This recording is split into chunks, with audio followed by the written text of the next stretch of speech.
Sige, mami. Tagilid kayo, mami. Ganun lang. Tutulak ko lang ng bahagya.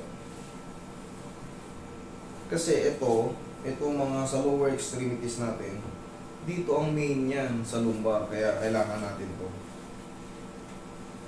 Okay, relax lang. Lambot lang ng katawan, ha. O, sige. Yun, one. Okay, thank you. Ganun lang ulit sa kabila, ha. Malambot lang. Naramdaman nyo naramdaman nyo may mga uma-adjust. O, ganun lang.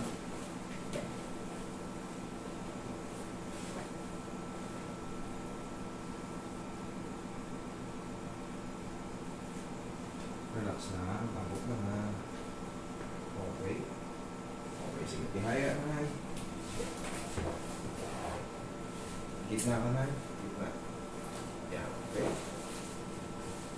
Tapos, pag namamanas yung paa nyo, pag nakaramdam kayo ng pamamanas, ganito ang gawin nyo. Wait lang, ha.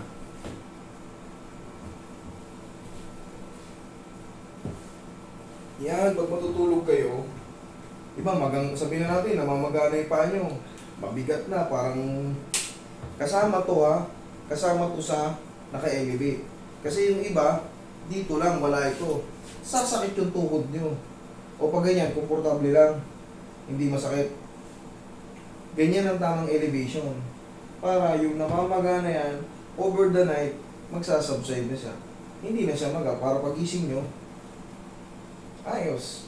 Okay, ganyan ang tamang elevation. Sasapuhin nyo rin yung alak-alakan nyo. Kasi pag ito, naka-elevate, at wala ito, sigurado yung tuhod nyo pilay.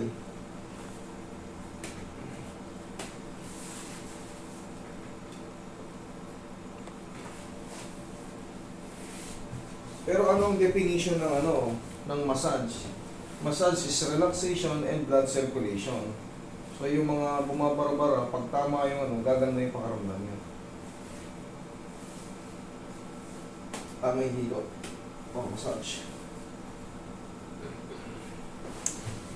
Nakaranas na ba kayong pag dumapa? Nakakadapa kayo? Hindi pa. Saan yung banda yung may laser banda? Kanang bandang kaliwa? Saan ang lamang? Ni-laser? Ni-laser, saan banda? Diyan? Diyan? O dito, tagilid na lang kayo. Huwag na kayong dumapa. Ayan, pag ganyan, komportable kayo. Sige, sabihin nyo muna ako sa... Okay. Okay dyan? O, dyan na lang. Kasi bago-bago pa yung laser ni mami, baka hindi pa nag-iiro, mahirap. Pag may edad, matagal lang Pero yan, komportable na yan. Okay, sige, ganyan na lang. Ganito ako pag matulog Mm-hmm. sa left side.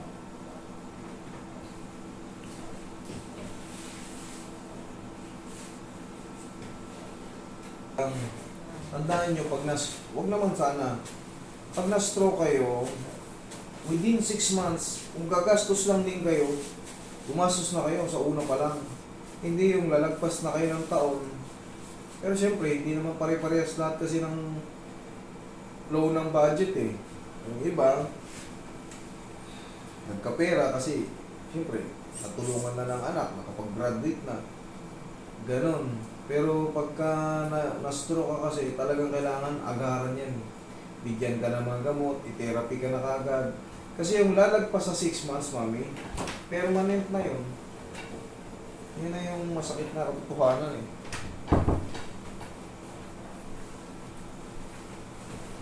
Hindi mo naman siya mabago. Mag-improve man yun, kakaunti lang. Pero pagkakita mo talaga na nag-close na, Hindi close. Okay na pero... lupay-pay. Walang lakas. Putol lang brain nerves nun. Damage yung brain nerves nun.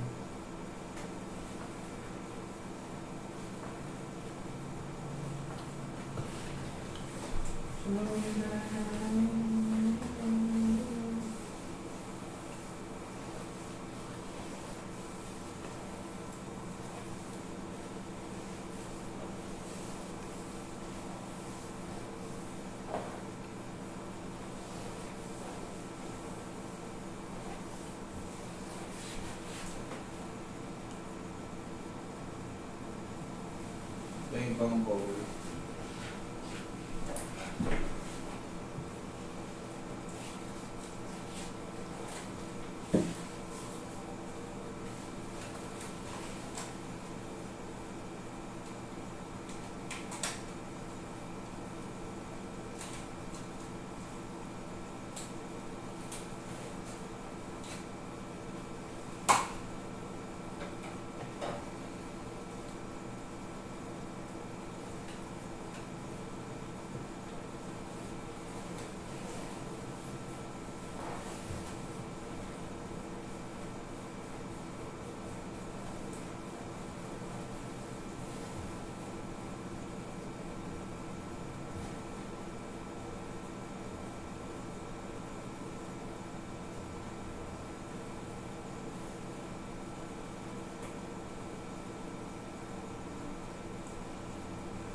Sige ma'am, upo kayo.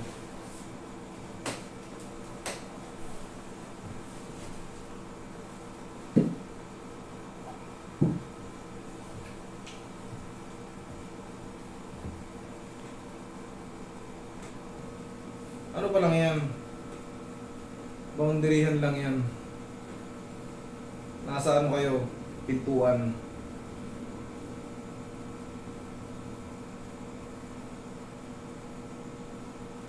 Kasi kung mataas ngayon ang uric nyo, may sumasakit sa mga joint nyo. Dalawa kasi yung, meron kasing basa ng ano, ng uric. 7 pababa. Pero may mataas, ano kumbaga, pasok na kayo sa ano. Pero yan ay ano, pwedeng bumaba, pwedeng tumaas. Boundaryhan kayo. Yung 7.6 na yan. Pwede ba pamasats yung partner ko na may Oh, ano bang...